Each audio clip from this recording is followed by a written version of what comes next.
আয়েশা রাদিয়াল্লাহু তাআলা আনহা قالت كان النبي صلى الله عليه وسلم يقول আম্মা জান আয়েশা সিদ্দিকা রাদিয়াল্লাহু তাআলা আনহা বলেন, আল্লাহর নবী আল্লাহর কাছে দোয়া করতেন, আল্লাহুম্মা জাআলনি মিনাল্লাযীনা ইযা আহসানু ইস্তাবশারু ওয়া ইযা আসাউ ইস্তাগফারু। সুবহানাল্লাহ। কোন নবীজি আল্লাহর কাছে দোয়া করতো, আল্লাহ আল্লাহ তুমি আমার ওই সমস্ত লোকদের কাতারে আমার নামটা লিখা দাও যারা কোনো নেক কাজ করলে মন না খুশি লাগে। আরে ভাই, নেক কাজ করলে খুশি লাগে, এরকম আছে না নাকি? হ্যাঁ, আরে নেক কাজ করতে বললে ভালো লাগে। এই যে বৈশা রয়েছেন, ভালো লাগতেছে, আরে ঘুমায়ও শান্তি পাইতেছে না, আপনার ঘন্টার ঘন্টা সময় বৈশাও ভালো লাগতেছে। তো নবীজি আল্লাহর কাছে বলতেন, আল্লাহ তুমি আমার ওই সমস্ত লোকদের কাতারে লিখে দাও যে সমস্ত লোকেরা নেক কাজ করলে ভালো লাগে, শান্তি লাগে।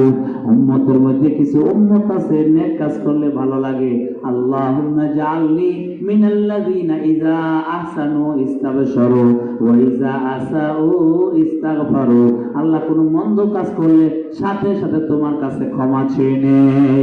নেক কাজ করলে খুশি হয়, আর মন্দ কাজ করলে সাথে সাথে কি করে? তওবা করে। সুবহানাল্লাহ। তা আমরা এরকম হইতে চাই না?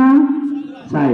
যদি এমন ভাবে আমরা করি, কারণ ভাই হযরতে আব্দুল্লাহ মাসউদ বলেন, ইবনে মাজাহ শরীফের হাদিস, কুল্লু বানি আদম খাত্তা। এমন কোন মানুষ বুকে হাত দিয়ে বলতে পারবে না আমি কোনো গুনাহ করি নাই, বলতে পারবে? পারবে না।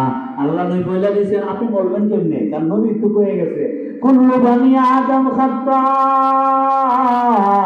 প্রত্যেকটা আদম সন্তান গুনাহগার, প্রত্যেকটা আদম সন্তানই গুনাহ করে। ওয়া খায়রুল খাত্তাইনা আত-তাওয়াবুন। তবে শ্রেষ্ঠ গুনাহগার হলো ওই আল্লাহর বান্দা যে আল্লাহর কাছে তওবা করে। কি করে? আজকে আমরা একটা আমল শিখলাম, তওবা করবো তো ইনশাআল্লাহ।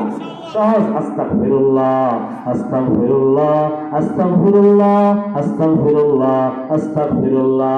নবীজি বলেন, যদি আল্লাহ খালেস দিলে কেউ তওবা করে কি লাভ?